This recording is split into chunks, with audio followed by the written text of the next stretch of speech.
کہ بر صغیر پاک و ہند میں اسلام کو پھیلایا۔ حضرت شاہ عبداللطیف بھٹائی ہیں، حضرت سچل سرمست ہیں، حضرت داتا گنج بخش علی حجویری ہیں، حضرت خواجہ معین الدین چشتی اجمیری ہیں، بابا فرید الدین گنج شکر ہیں، سید بلبل شاہ بخاری ہیں، حضرت امیر کبیر ہمدانی علیہ رحمہ ہیں، اور حضرت لال شہباز قلندر ہیں۔ یہ وہ لوگ تھے جنہوں نے اسلام کی دعوت دی، اپنے کردار سے، عمل سے، طرز زندگی سے لوگوں کو اسلام کے قریب کیا۔ اور حضرت خواجہ معین الدین چشتی اجمیری علیہ رحمہ نے 90 لاکھ کافروں کو کلمہ توحید پڑھایا۔ حضرت داتا گنج بخش علی حجویری علیہ رحمہ نے پنجاب کے قبائل کو اسلام کی طرف بلایا۔ خاک پنجاب از دمے او زندہ گشت، اقبال کہتا ہے پنجاب کی دھرتی میں اگر اسلام کی حرارت ہے تو یہ فیضان ہے داتا گنج بخش علی حجویری کا۔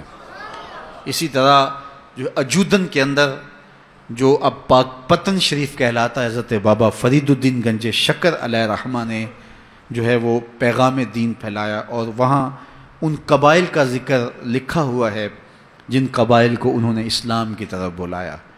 اس طرح کشمیر کے علاقے کے اندر جن بزرگوں کا میں نے ذکر کیا، انہوں نے وہاں اسلام کی دعوت دی اور لوگوں کو دین کی طرف بلایا۔ حضرت شاہ عبداللطیف بھٹائی علیہ رحمہ نے اور سچل سرمست نے سندھ کی دھرتی کو اسلام کے نور سے آباد کیا۔ تو یہ اسلام پھیلا۔ میں اور آپ اللہ کا شکر ادا کریں کہ ہم مسلمان ہیں، اور اللہ کا، اس کے رسول کا شکریہ ادا کرنے کے بعد ہم ان بزرگوں کے شکر گزار ہوں جن کے کردار کی چمک سے ہمارے آباء و اجداد نے دین لیا۔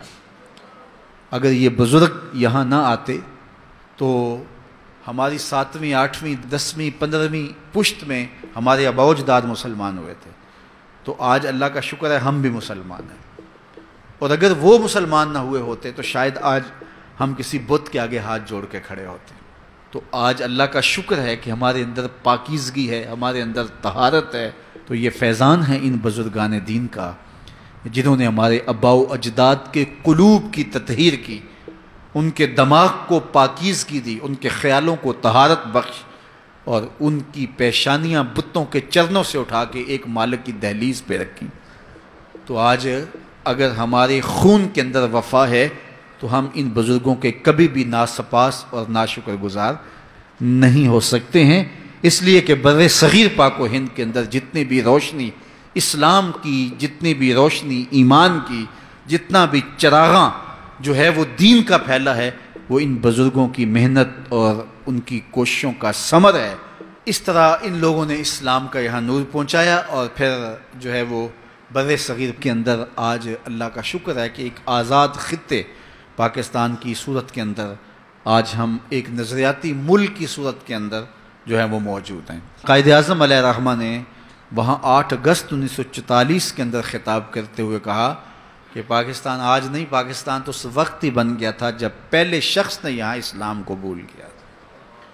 پھر اس کے بعد اللہ تعالیٰ نے جو ہے وہ مسلمان حکمرانوں کے سلسلے شروع کیے، اور یہاں ایک طویل عرصہ صدیوں تک مسلمانوں نے حکومت کی، اور مسلمانوں نے کبھی ایسا نہیں کیا کہ کسی کو جبراً مسلمان بنایا ہو۔ یہ اسلام کی روشن تاریخ ہے۔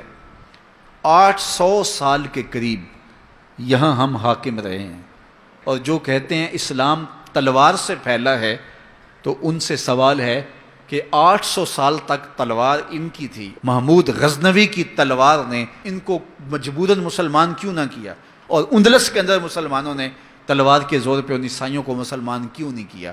اسلام تلوار کے زور پر نہیں ہے، محمد عربی کے کردار کے زور پہ پھیلا ہے۔ تو یہ بات ذہن میں رکھیں اور اچھی طرح ذہن نشین کریں۔ اور دوسری بات یہ ہے کہ لوگ کہتے ہیں اسلام تلوار کے زور پہ پھیلا ہے۔ میں پوچھتا ہوں، جب تلوار ابو جہل کے ہاتھ میں تھی، ابو لہب کے ہاتھ میں تھی، عتبہ اور عتیبہ کے ہاتھ میں تھی، اور حضرت بلال چکی پیستے تھے اور مار بھی کھاتے تھے، اور اسلام اس وقت پھیل رہا تھا، تلوار تو کفار کے ہاتھ میں تھی، تو اسلام کیسے پھیل رہا تھا؟ تو اسلام تلوار سے نہیں پھیلا، محمد عربی کے کردار سے پھیلا ہے، اور یہ دبنے والا نہیں ہے، یہ پھیلتا رہے گا۔